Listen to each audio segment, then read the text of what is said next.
নমস্কার বন্ধুরা। তো আপনাদের জন্য একটা স্পেশাল ভিডিও নিয়ে চলে এসেছি।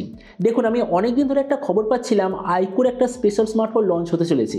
এবার এই স্পেশাল স্মার্টফোনটা কি হবে, কি নাম হবে, এখনো পর্যন্ত খবর তো পাওয়া যায়নি, কিন্তু এটা কনফার্ম চায়নাতে যে একটা লঞ্চ হয়েছিল আইকো Z9 টার্বো, ওটারই রিব্র্যান্ডেড ভার্সন হিসেবে লঞ্চ হবে।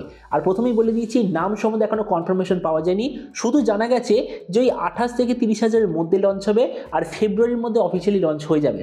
তো এই জন্য এই ভিডিওতে আমরা ওই আইকো তরফ থেকে মিস্টেরিয়াস স্মার্টফোনটার সম্বন্ধে ডিসকাশন করবো আর দেখবো যে ফোনটার মধ্যে কি ডিজাইন আর কি স্পেসিফিকেশন হবে। তো চলুন শুরু করা যে ভিডিওটা কোনো সময় নষ্ট না করে, আপনি যদি গ্যাজেটাল বাংলা চ্যানেলে প্রথমবার আসেন আর এরকম বাংলা টেক ভিডিও ডেইলি দেখতে চান, তাহলে গ্যাজেটাল বাংলা চ্যানেলটা সাবস্ক্রাইব অবশ্যই করে নেবেন। তো ফার্স্টে আমরা আলোচনা করবো স্মার্টফোনটার ডিজাইন সম্বন্ধে। তো যেমন দেখতে পাচ্ছেন, এই যে আইকো Z9 টার্বো, পেছন দিক দিয়ে দেখতে এক্স্যাক্টলি এরকম। এর থিকনেস হলো 7.9 মিলিমিটার আর ওয়েট 196 গ্রাম। এর পেছন দিকে আপনি পাবেন টোটালি প্লাস্টিকের ব্যাক কভার, সাইডে আছে প্লাস্টিকের ফ্রেম। আর ফোনটা আপনি 2 থেকে 3টে ডিফারেন্ট কালারে দেখতে পাবেন। ডিসপ্লের দিক থেকে এতে আছে 6.78 inch 1.5K 144 hertz 10 bit AMOLED display, যার সঙ্গে 2000 হার্জের ইনস্ট্যান্ট টাচ সামনিং রেট, 4500 নিটসের ব্রাইটনেস, 3840 হার্জের পিডানো dimming rate, 20:9 aspect ratio, 94% screen to body ratio.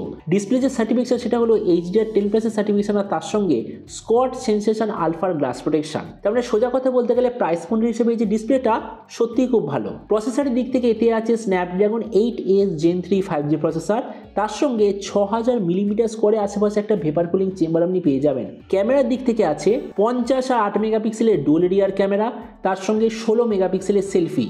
এর যে রিয়ার ক্যামেরা সেটা হলো লিথিয়াম 600 সেন্সার, যেটার সঙ্গে OIS EIS দুটোই আপনি দেখতে পাবেন। এই যে স্মার্টফোনটা আপনি 2 থেকে 3টে ডিফারেন্ট ভেরিয়েন্টে আপনি দেখতে পাবেন, কিন্তু স্টার্ট হবে 12256 GB থেকে। এর র্যামের কোয়ালিটিটা হলো LPDDR5X, মেমোরিতে আছে UFS 4.0, যেটার সঙ্গে কোনো ধরনের ডেডিকেটেড SD কার্ড স্লট নেই। ব্যাটারিতে আছে 6000 অথবা 6400 mAh ব্যাটারি, সঙ্গে 80 ওয়াটের চার্জার, আর কানেক্টিভিটি হলো USB Type-C। তো এবারে স্মার্টফোনের বাকি কিছু ফিচার বলতে গেলে এতে আপনি পাবেন Android 15 out of the box, কোনো ধরনের 3.5mm জ্যাক নেই, dual speaker, under display fingerprint sensor, আর IP64 এর ওয়াটার ডাস্ট প্রোটেকশন। আর এর OS আপডেট সাইকেলের দিক থেকে বলতে গেলে এতে আপনি পাবেন 3 বছরের মেজর OS আপডেট আর 4 বছরের সিকিউরিটি আপডেট। তো এবার সবচেয়ে মেন জিনিস, ফোনটা কি দামে লঞ্চ হবে আর কবে লঞ্চ হবে। দেখুন, লঞ্চ ডেট আমি অলরেডি বলে দিয়েছি, জানুয়ারির লাস্টের মধ্যে যতদূর মনে হচ্ছে এটার অফিসিয়াল রিলিজ পোস্টার এসে যাবে, আর প্রবাবলি ফেব্রুয়ারি মাসের মধ্যে এটা অফিসিয়ালি লঞ্চ হয়ে যাবে। আর এরপর আমি যদি প্রাইস সম্বন্ধে বলি, তো দেখুন বলা যে এই স্মার্টফোনটি ইন্ডিয়ান মার্কেটে লঞ্চ হওয়ার কথা 30,000 ইন্ডিয়ান টাকার আশেপাশে বা ওই প্রাইস পয়েন্টের নিচে। আর আপনাদের ভিডিওটা বাংলাদেশ থেকে দেখেন, বাংলাদেশে যদি এটা লঞ্চ হয় তো হয়তো ওখানে এটা প্রাইস হবে 45,000 বাংলাদেশি টাকার আশেপাশে। তো এবার সব ভিডিওর মধ্যে আপনাকে জানাবো এই যে স্মার্টফোন যে আসতে চলেছে সেটা কি প্রাইস পয়েন্টের মধ্যে সবচেয়ে ভালো, নাকি এর চেয়ে বেটার অন্য কোনো স্মার্টফোন অ্যাভেলেবেল আছে। দেখুন, আমরা যদি এই মুহূর্তে দেখি তো 30,000 টাকার নিচে এর সঙ্গে সবথেকে ভালো কম্পিট করবে পোকো X7 Pro, কেননা বলা হচ্ছে যে এটার মেন টার্গেটই হলো পোকো X7 Proকে বিট করা।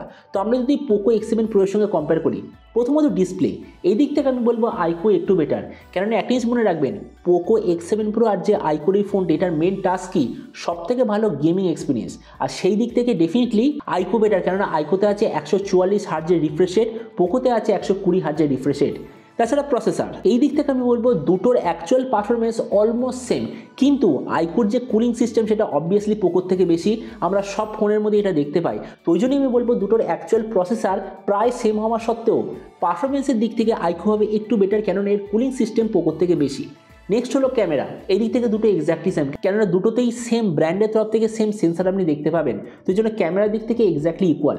ভেরিয়েন্ট, এই দিক থেকে দুটো এক্স্যাক্টলি সেম, কেননা দুটোতেই প্রাইস পয়েন্ট আপনি পাবেন 12256 GB, LPDDR5X আর UFS 4.0, মানে এই দিক থেকে কোনো ডিফারেন্স নেই। ব্যাটারি আর চার্জার, এই দিক থেকে আমি বলবো পোকো একটু বেটার, কেননা পোকোতে আছে 6500 mAh ব্যাটারি আর 90 ওয়াটের চার্জার, আইকোতে আছে 6000 অথবা 6400 mAh ব্যাটারি আর 80 ওয়াটের চার্জার, মানে এই দিক থেকে পোকো একটু বেটার। তাছাড়া স্পিকার, দুটোতেই ডুয়াল স্পিকার, মানে এই দিক থেকে কোনো ডিফারেন্স নেই। আর OS আপডেট, দুটোতে আপনি পাবেন 3 বছরের মেজর OS আপডেট। তার মানে দেখুন, ভিডিও লাস্ট আমি এটাই বলবো, এই যে স্মার্টফোনটা যদি খুব তাড়াতাড়ি মানে ফেব্রুয়ারি মাসের মধ্যে ইন্ডিয়ান মার্কেটে 30,000 টাকার মধ্যে লঞ্চ হয়ে যেতে পারে, তো আমার মতো মনে হয় গেমিং ওয়ার্ল্ডের দিক থেকে এইটা হবে সত্যি ওয়ান অফ দ্য বেস্ট। কেননা দেখুন, পোকো F6 প্রায় এই ধরনের স্পেসিফিকেশন নিয়ে আগের বছর লঞ্চ হয়েছিল, ফোনটা খুবই ভালো, কিন্তু অবভিয়াসলি আইকোর গেমিং এক্সপিরিয়েন্স সত্যি সবার থেকে বেটার, এটা আমি নিজে এক্সপিরিয়েন্স করেছি। তো ওই জন্য আমি বলবো যে এই ফোনটা যত তাড়াতাড়ি আসবে আমার মতে মনে হয় এই প্রাইস পয়েন্টের হবে সব থেকে বেস্ট অলরাউন্ড গেমিং স্মার্টফোন। তো এবার আপনি যে কমেন্টে আমাকে অবশ্যই জানাবেন এই যে আইকো তরফের নতুন ফোনটা যে আসতে চলেছে, তো আপনি কি এই দামে এটা নিতে চান নাকি অন্য কোনো স্মার্টফোন আপনি চুজ করতে চান? এটা সম্বন্ধে নিচে কমেন্ট বলতে আমাকে একদমই ভুলবেন না। তো চলুন দেখা হবে আগামী একটা টেক ভিডিওতে। Till then stay tuned and always remember, think positive, be positive. Thank you.